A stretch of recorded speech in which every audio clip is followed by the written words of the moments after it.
Do you want to know how you can log in to your Heart AI account? If yes, then this video is for you.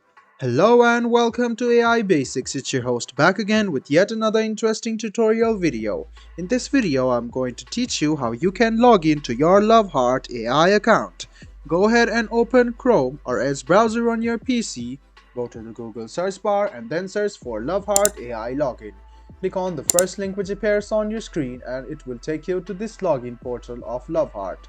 Heart is the world's first AI educator aid. It starts creating high-quality learning stories, curricula, and planning cycles in seconds. So you can click sign in with your Heart account, which is over here. So if you click sign in with Heart, go ahead and write down your email address in this box, your password over here, and then click sign in.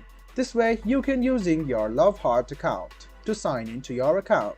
Now, if you have forgotten your password, click reset password and then you can reset your password quite easily. If you want to skip all this, go ahead and click sign in with Google and it will lead you to this small portal where you can select your Google account. So, after selecting your Google account, press continue and in a while you can notice that you will sign into your Heart AI account using your Google account. I hope this video about how you can log into your Google account was helpful for you. If you still have any kind of confusion, please do mention us on the comment section down below. Like the video, subscribe to the channel and do hit the bell button for more. Hope to see you in the next video as well. Until then, goodbye, take care and make sure you enjoy.